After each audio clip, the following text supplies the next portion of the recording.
अस्सलाम वालेकुम। Today we are going to start the part 2 of chapter number 3 जिसमें हमने देखनी है testing of function. So the topic is testing translatoric movement. यहाँ से हमने शुरू करना है। तो पिछला पार्ट जो है इस चैप्टर का वो पार्ट 1 में दे चुकी हूँ। अगर आपने वो पार्ट 1 देखना है तो उसका लिंक मैं डिस्क्रिप्शन में ऐड कर दूँगी, आप वो देख लें पार्ट 1 और फिर ये पार्ट 2 देखें। यहाँ पर उन्होंने क्या कहा है, सेम उसी तरह जो कि हमने पार्ट 1 में बात की थी। पेशेंट की पहले एक्टिव मूवमेंट को ऑब्जर्व करना है, ठीक है। पेशेंट की रेंज देखनी है और क्वालिटी ऑफ मूवमेंट देखनी है, और फिर सेम मूवमेंट हमने देखनी है पेशेंट से पैसिवली करवा कर। हमने देखना है कि कोई क्रैपिटस तो नहीं है, ठीक है, कोई ऐसे रगड़ खाने की आवाज़ या कैचिंग सेंसेशन तो नहीं है, और पेशेंट के चेंज इन सिम्टम्स क्या हैं आफ्टर द मूवमेंट। पेशेंट कह रहा है मुझे यहाँ दर्द हो रही है, यहाँ नहीं हो रही, जैसे मैंने पेनफुल आँख में भी डिस्कस किया था।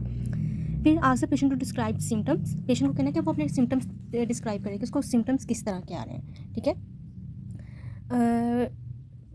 पेशेंट अपने सिस्टम्स को डिस्क्राइब करेगा और बताएगा कि एबनॉर्मल सेंसेशन उसको कैसी आ रही है। एबनॉर्मल सेंसेशन मतलब पेनफुल आर्क हम पीछे डिस्कस कर चुके हैं, ठीक है। उसके बाद है जॉइंट एक्टिव मूवमेंट को हमने सेवरल टाइम रिपीट करना है और पेशेंट को ऑब्जर्व करना है आगे से, पीछे से और साइड से, ठीक है। हर एंगल से उसकी मूवमेंट को ऑब्जर्व करना है, ठीक है। फिर हमने ये इंट्रो में जैसे बात की थी कि आपने एक सिम्टम के बारे में स्पेसिफिक रहना है ड्यूरिंग एग्जामिनेशन। पेशेंट को कहना है कि अपनी पेन का करेक्टर और उसकी डिस्ट्रीब्यूशन बताए, कहाँ पेन है कहाँ नहीं, किन चीज़ों से पेशेंट को पेन ज़्यादा होती है, किससे कम होती है, ठीक है। और वैसी कौन सी एक्टिविटीज़ है डेली लिविंग में जो उसकी पेन को या सिम्टम्स को बढ़ा देती है, ठीक है। मूवमेंट में बिल्कुल smooth observe whether movement smooth. आपने देखना है कि मूवमेंट स्मूथ है या उसमें कोई एसिमेट्री या एंगुलरिटी है। पेशेंट एक नॉर्मल मूवमेंट कर पा रहा है या फिर वो किसी एंगल पे रोटेट करके कंपनसेटरी मूवमेंट करने की कोशिश कर रहा है, और पेशेंट के सिम्टम्स में क्या चेंजिंग आती है ड्यूरिंग द मूवमेंट, ठीक है। और अब नॉर्मल सेंसेशन जैसे यहाँ बात की है। और जब हमारे पास पॉसिबल होगा तो हमने उसी मूवमेंट को जो एक्टिवली पेशेंट ने परफॉर्म किया है ओवर प्रेशर लगा के पैसिवली मूव करवानी है, ठीक है, अंटिल द लास्ट स्टॉप, जहाँ तक पेशेंट उससे आगे हमारे पास जा ही नहीं सकता, ठीक है। वाइल द पेशेंट रिलैक्सेस, ठीक है।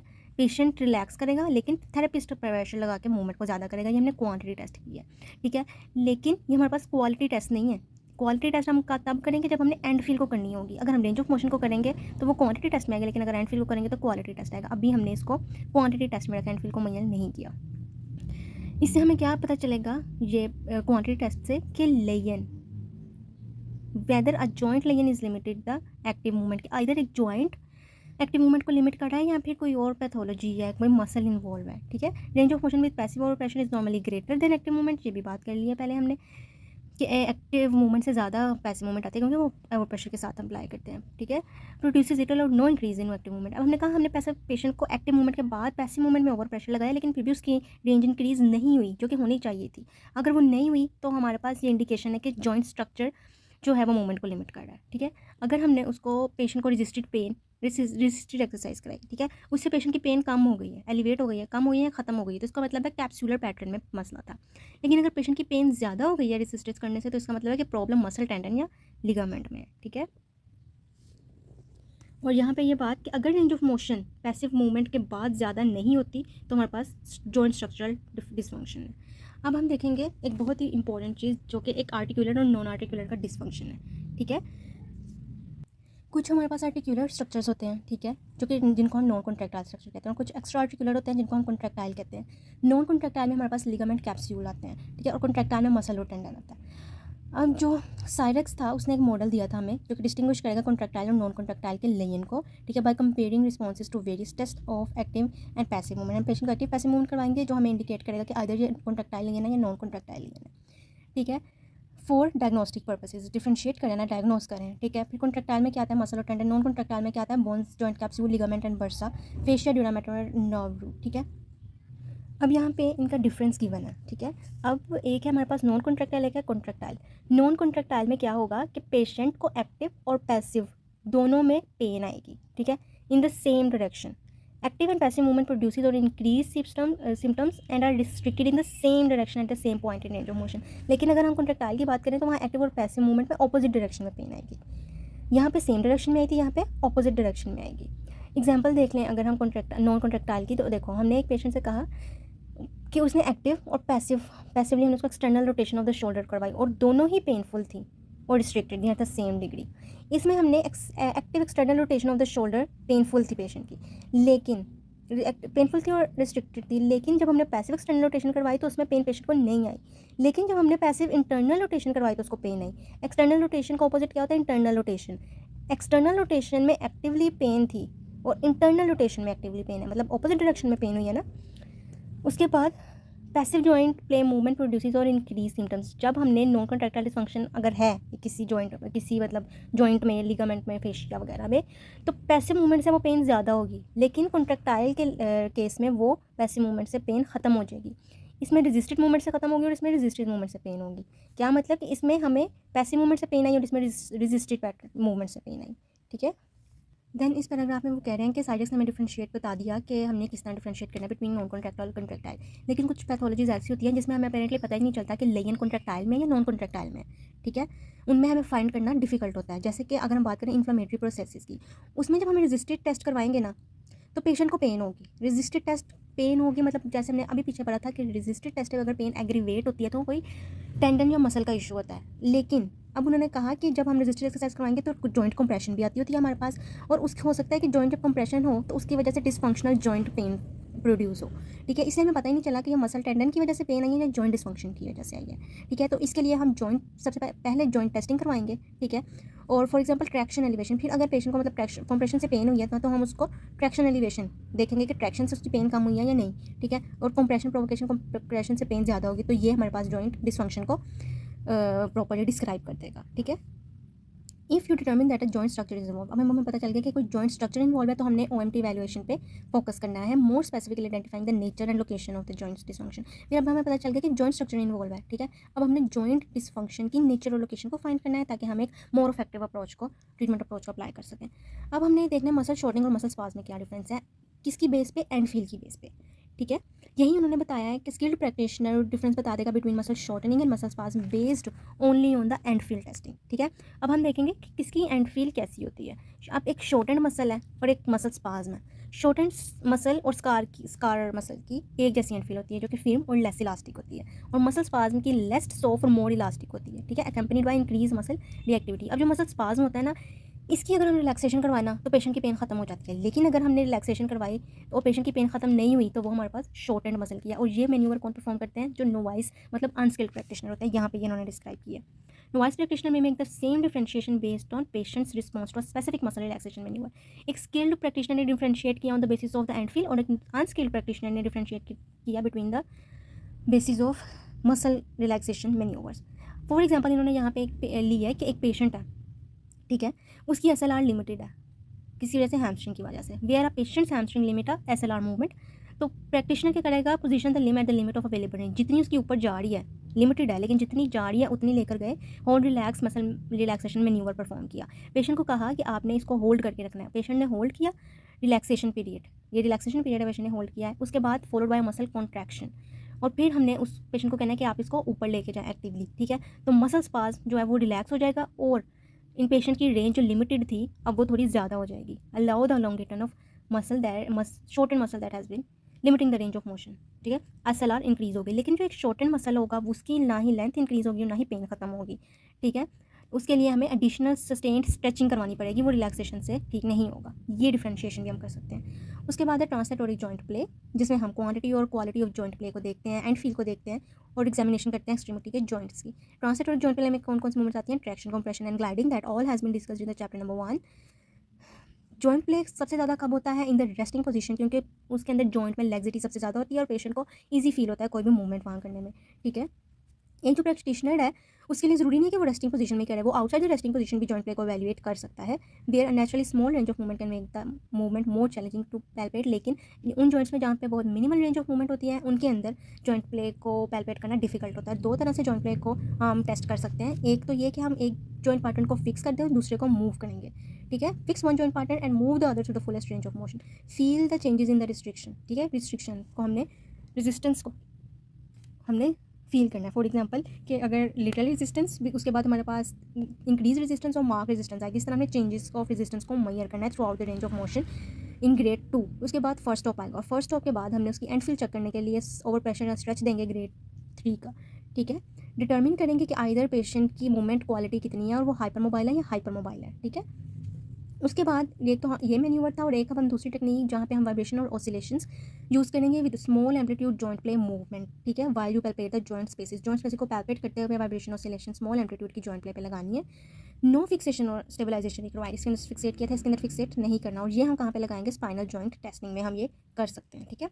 Ask the patient if there और symptoms during movement and note if pain affects the quality और क्वांटिटी ऑफ वन मूवमेंट। जब हम ये पेशेंट को करवा रहे होंगे तो हमने पेशेंट से पूछना है कि आपको पेन आ रही है ड्यूरिंग द मूवमेंट या नहीं, ठीक है, और अगर आ रही है तो किस टाइप की आ रही है, वो क्वालिटी और क्वांटिटी को किस तरह इफेक्ट कर रही है। अब प्रीवियस पेज में हमने पढ़ा था कि जॉइंट डिस्फंक्शन को चेक करने के लिए हम ट्रैक्शन और कंप्रेशन टेस्ट करवा सकते हैं, ठीक है। मोस्ट ऑफ द केसेस में जब हम पेशेंट को ट्रैक्शन देते हैं ना तो पेशेंट की पेन खत्म हो जाती है और कंप्रेशन के साथ पेन ज़्यादा होती है, ठीक है। These joint play movements have determine, इससे हमें क्या पता चलता है कि आर्टिकुलर लेयंस का पता चलता है, ठीक है, कि अगर वो एग्जिस्ट करती है या नहीं करती। और रेजिस्टेंट मूवमेंट हमारे पास जॉइंट कंप्रेशन प्रोड्यूस करती है, so it is important to test joint compression separately. तो रेजिस्टेंट मूवमेंट से क्या हो रही है, कंप्रेशन, ठीक है, तो हमने जॉइंट कंप्रेशन को पहले हमने मेजर कर लेना separately before the resistant movement, ठीक है। अच्छा, it is important to test joint compression separately, यहीं पे इन्होंने ये बात को रिपीट किया हुआ है, ठीक है। अब उन्होंने कहा है if the patient has similar traction test in the normal resting position, patient को ट्रैक्शन टेस्ट से अगर पेन आई है तो हमने उसको 3 डायमेंशनल पोजीशनिंग मतलब ऑल द पॉसिबल प्लेन्स में उसकी मूवमेंट करवानी है, ठीक है, to find the position of greater comfort, जहाँ पे पेशेंट को लगेगा कि वो सबसे ज़्यादा ग्रेटेस्ट कंफर्ट में है ना, जो पेशेंट की एक्चुअल रेस्टिंग पोजीशन होती है ना, जो पेशेंट कहता है कि मुझे ये कंफर्टेबल है, वो रेंज कोई भी हो सकती है, वेरी करती है हर इंडिविजुअल में, ठीक है। उसके अकॉर्डिंग फिर हमने ट्रैक्शन देनी है and reevaluate the patient response to traction. अब देखना है पेशेंट को पेन हुई है कि नहीं, पहले ट्रैक्शन टेस्ट में पेन हुई, फिर हमने उसको एक्चुअल रेस्टिंग पोजीशन में ट्रैक्शन दी, अब देखना पेन हुई है कि नहीं, ठीक है। अब अगर कंप्रेशन में पेशेंट को कंप्लेन आ रही है या पेशेंट की पेन ज़्यादा हो रही है तो हमने उन टेक्निक को अप्लाई नहीं करना जो कि जॉइंट कंप्रेशन प्रोड्यूस करें। फॉर एग्जांपल रेजिस्टेड एक्सरसाइजेस, उनमें जॉइंट कंप्रेशन प्रोड्यूस हो रहा था जैसे हमने ऊपर पढ़ा है, तो अब हमने ना ही रेजिस्टेड एक्सरसाइजेस करवानी है ना ही अदर टेक्निक्स करवानी है जिनसे जॉइंट पे कंप्रेशन फोर्स आए।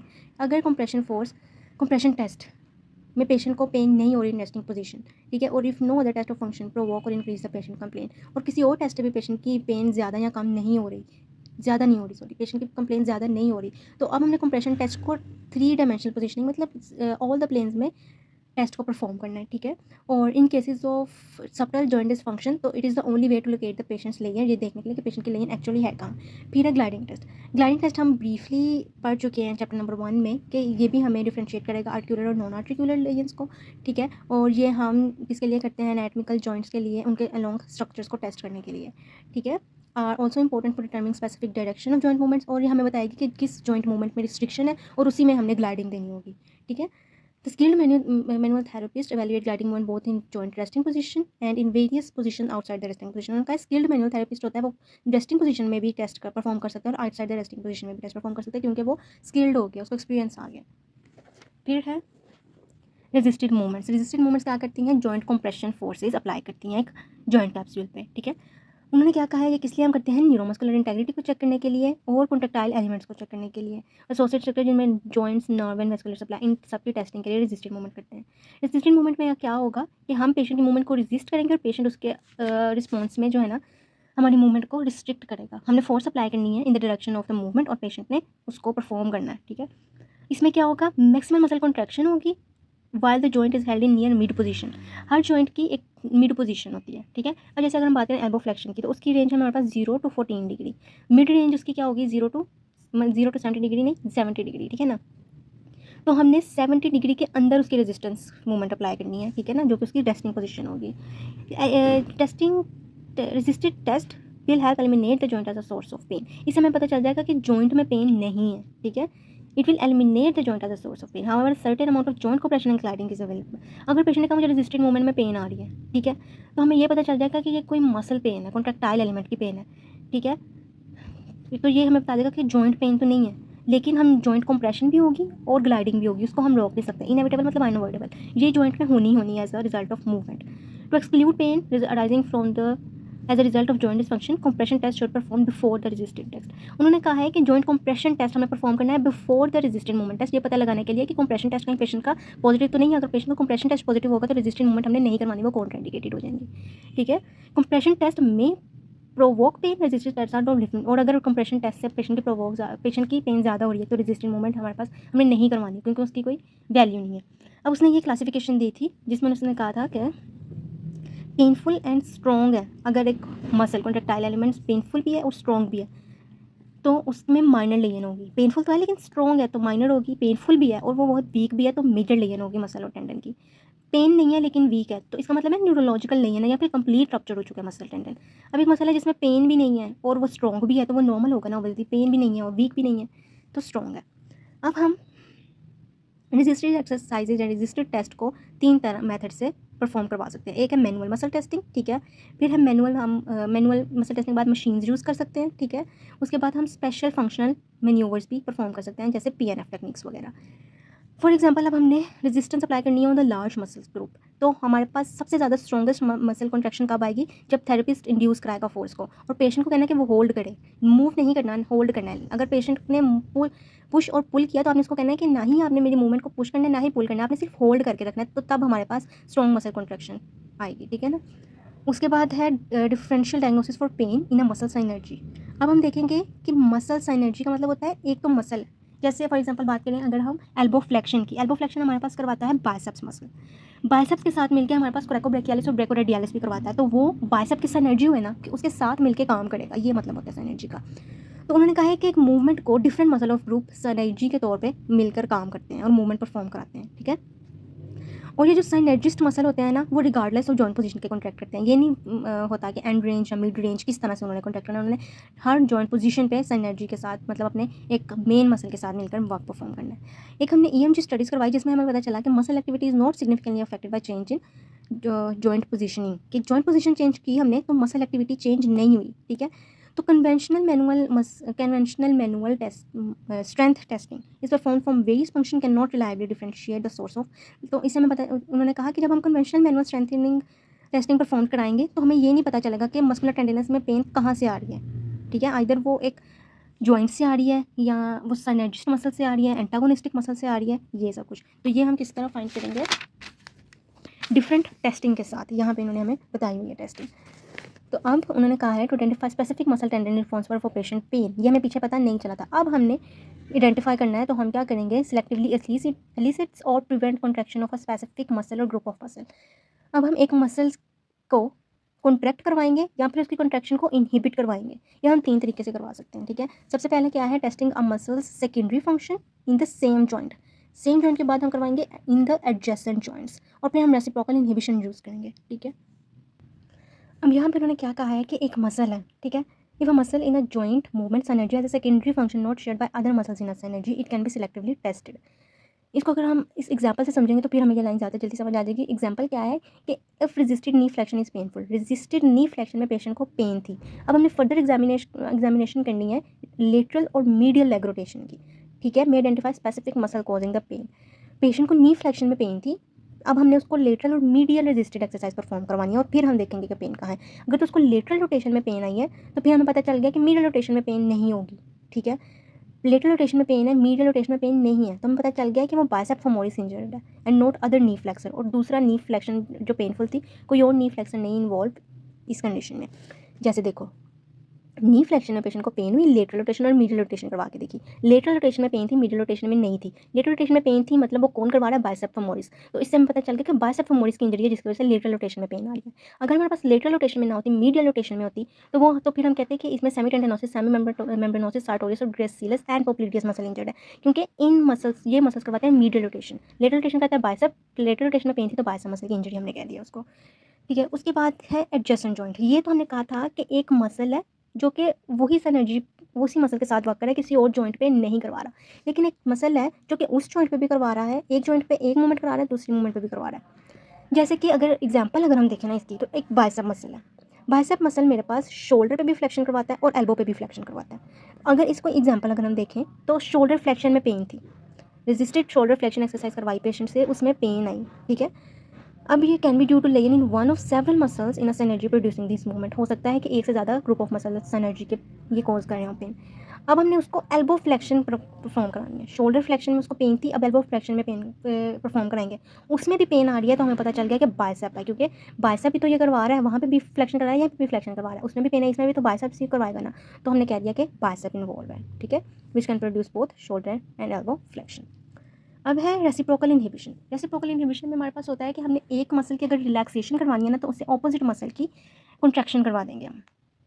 इसमें वो क्या कह रहे हैं कि सिलेक्टिवली रिलैक्सिंग अ मसल, एक मसल को हम रिलैक्स करेंगे, ठीक है ना, may be useful as a differential diagnostic procedure. इस टेक्निक में हम क्या करेंगे, रेसिप्रोकल इनहिबिशन कराएंगे, एक मसल को कॉन्ट्रैक्ट करने से प्रिवेंट करेंगे, ठीक है ना, एक की रिलैक्सेशन करवाइए और एक की कॉन्ट्रैक्शन करवाएंगे। This is accomplished by resisting the antagonistic, antagonistic का मतलब है ऑपोजिट मसल को रेजिस्टिंग करा के, ठीक है, of the muscle to be eliminated at the same time at the test movement is resisted. Example अगर हम इसकी समझें तो हमारे पास इसकी क्या एग्जाम्पल है, muscle extended the wrist and those extended the fingers. वो मसल जो रिस्ट की और फिंगर्स की दोनों की एक्सटेंशन करवा रहे हैं। अब हमने अगर रिस्ट एक्सटेंसर को एलिमिनेट करना है और फिंगर की एक्सटेंशन को टेस्ट करना है, दो चीज़ें करेंगे, यहाँ पे हम फिंगर की एक्सटेंशन को टेस्ट करेंगे, यहाँ पे हम रिस्ट की एक्सटेंशन को टेस्ट करेंगे। अगर हम तो टेस्ट करना चाहते हैं फिंगर की एक्सटेंशन को, तो हमने क्या करना है, एग्जामिनर क्या करेगा, resist Palmer fraction, Palmer fraction को रेजिस्ट करेगा एट द रिस्ट और फिंगर की एक्सटेंशन को रेजिस्ट करेगा सिमुलटेनियसली एट द सेम टाइम, ठीक है। The resisted wrist Palmer fraction will inhibit the contraction of wrist extensors. Wrist flexion करवाएंगे तो रिस्ट एक्सटेंसर की कॉन्ट्रैक्शन को इनहिबिट करेगा और सिमुलटेनियसली हमारे पास फिंगर की एक्सटेंशन को हम चेक कर लेंगे। यहाँ पे उधर हमने रजिस्टर लगाई फिंगर, और इसी तरह अगर हमने रिस्ट की एक्सटेंसर को चेक करना है तो फिर हम फिंगर फ्लेक्शन और रिस्ट एक्सटेंशन को रेजिस्ट करेंगे सिमुलटेनियसली, और a reflection relaxation of finger extension is accomplished by resisting finger flexion. इस तरह से हमने क्या किया कि एक मसल ग्रुप को हमने कॉन्ट्रैक्ट करवाया और दूसरा उसके ऑपोजिट जो होगा वो सिमुलटेनियसली रिलैक्स हो जाएगा। उसके बाद है passive soft tissue movements. Passive soft tissue movements हम एग्जामिन करते हैं सिमिलरली टू द जॉइंट, जिसमें हम असेस करेंगे क्वालिटी और क्वांटिटी को और पेन को, ठीक है। ये दो तरह से करते हैं, फिजियोलॉजिकल मूवमेंट्स के साथ और असेसरी मूवमेंट्स के साथ। फिजियोलॉजिकल मूवमेंट हमारे पास कौन सी होती हैं, जो कि वॉलंटरी कंट्रोल होती है, flexion external internal rotation external rotation abduction adduction. इसमें मसल लेंथ और मसल की एंड फील को देखेंगे, ठीक है, बाय मूविंग अ लिम्ब और bone so that muscle attachments are moved maximally apart. हमने एक पेशेंट के लिम्ब को मूव करना है और उसका जो मसल होगा उसको लेंथन करना है by moving it apart. Combined movement भी करवा सकते हैं, ठीक है, टू अचीव टिश्यू लेंथनिंग, ठीक है। हमने कंबाइंड मूवमेंट करवानी है पेशेंट की ताकि हम फुल टिश्यू लेंथ को देख सकें या मेजर कर सकें। उसके बाद हमने क्या करना है, एब एंड फील को मेजर करना है during lengthening is particular important to have differentiate joint from soft tissue dysfunction. Soft tissue की एंड फील को हमने देखना है, ठीक है, कि हम डिफरेंशिएट कर सकें कि जॉइंट में कोई डिसफंक्शन है या सॉफ्ट टिश्यू में कोई डिसफंक्शन है, वो हम किससे करेंगे, एंड फील से, ठीक है, एंड फील्ड टेस्टिंग के साथ। और डिटर्मिन करेंगे कि अगर सॉफ्ट टिश्यू का डिसफंक्शन है तो किस टाइप ऑफ सॉफ्ट टिश्यू का डिसफंक्शन है। फॉर एग्जांपल यहाँ पे फिर मसल स्पाज्म की बात, या उसकी एंड फील कैसी होगी, लेस फिल्म एंड फील देना मसल कॉन्ट्रैक्चर, तो एंड फील हमें डिटर्मिन कर देगी। उसके बाद उन्होंने कहा है इस पैराग्राफ में कि हो सकता है कि हमारे पास एक मसल फुली स्ट्रेच और लेंथन नहीं हुआ क्योंकि एक जॉइंट स्ट्रक्चर ने मूवमेंट को लिमिट कर दिया। For example chronic joint disorder है, यहाँ पे डीजेडी चल रही हैं, डीजेनरेटिव जॉइंट डिसऑर्डर चल रहे हैं, न्यूमेटॉइड आर्थराइटिस है या फिर ऑस्टियोआर्थराइटिस है, जॉइंट के स्ट्रक्चर की पैथोलॉजीज है ना, ये हो सकता है कि मसल को वो इनहिबिट कर रहा है कि वो मसल फुली स्ट्रेच या लेंथन ना हो, ठीक है। Muscle length testing requires you to be knowledge about muscle function. उन्होंने कहा मसल टेस्टिंग के लिए आपको पता होना चाहिए कि मसल का फंक्शन क्या है, उसकी अटैचमेंट ओरिजिन इंसर्शन का है और उसका जो जॉइंट क्रॉस कर रहा है उसके साथ रिलेशनशिप क्या है। उसके बाद असेसरी सॉफ्ट टिश्यू मूवमेंट्स हैं, ये हम क्या करेंगे, elasticity mobility and texture of soft tissue को एग्जामिन करेंगे। ये हम पैसिवली ही परफॉर्म करते हैं, ये एक्टिवली परफॉर्म नहीं हो सकती, ठीक है। पेशेंट पैसिवली मैनिपुलेट करेगा सॉफ्ट टिश्यू को ऑल द डायरेक्शंस में, और जो स्किलफुल है ना वो ये पिन पॉइंट कर लेगा localize changes in soft tissue texture, कि सॉफ्ट टिश्यू टेक्सचर में चेंज क्यों है। For example scar tissue oedema adhesions and muscle spasm on the basis of किसकी बेस पे, एंड फील की वजह से। इसलिए एंड फील की एग्जामिनेशन और उसका करेक्ट डायग्नोसिस, उसकी करेक्ट जो है मेजरमेंट वो बहुत इंपॉर्टेंट है। उसके बाद है मसल प्ले, जिस तरह जॉइंट प्ले होता है उस तरह मसल प्ले भी होता है, और ये एसेसरी सॉफ्ट टिश्यू मूवमेंट है, इन्वॉल्व्स मैनुअली मूविंग मसल्स। इसमें हम थेरेपिस्ट क्या करेगा, एक मूवमेंट को ट्रांसवर्स ऑब्लिक और पैरेलल डायरेक्शंस में मूव करवाएगा ऑल द डायरेक्शंस में, ठीक है। Passive lateral movement of muscle is one example of muscle play. For example जब हम एक मसल को पैसिवली लेटरल मूव करवाएंगे तो ये हमारे पास एक मसल मूवमेंट आएगी, ठीक है।